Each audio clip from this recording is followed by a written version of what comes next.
So mga kabaksing, sa katatapusan po ng mga laban na ginanap sa Jinsan, ay back in winning column na ang ating pambato na former world title challenger na si The Doberman Dave Apolinario.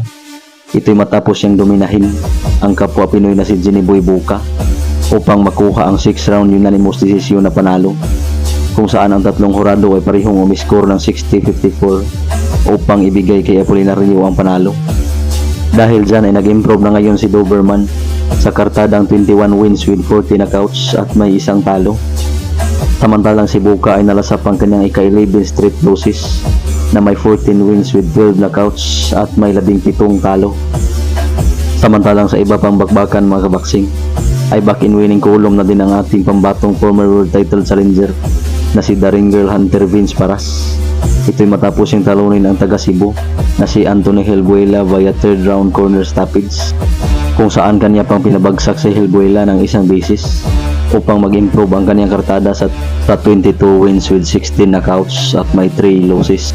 Samantala ang pambato ng Cebu na si Helbuela ay nalasap ang kanyang ikapitong talo na may 8 wins with 2 knockouts. Samantalang sa iba pang bakbakan mga kabaksing, ay matagumpay din na nakuha ng former world title challenger na si Rimart Assassin Gabalio ang panalo. Ito'y matapos niyang in-knockout sa 3rd round ang kapwa Pinoy na si James Pagaling. Bagsak ng 2 beses si Pagaling mga kabaksing matapos ang napakatinding body shot na binitawan ni Gabalio, dahilan ng kanyang pagkatalo via knockout. Dahil sa panalo ni Gabalio ay nag-improve na siya ngayon sa kartadang 29 wins with 24 knockouts at may 2 losses. Samantalang si Pagaling ay nalasap ang kanyang ika-4 na sunod-sunod na knockout loss na may 8 wins with 5 knockout. Samantalang sa iba pang fight card mga kabaksing, ay kapwa din ng wagi via technical knockout ang mga nakabawatang kapatid ni Gio Santissima na sina Alex at si Gabriel.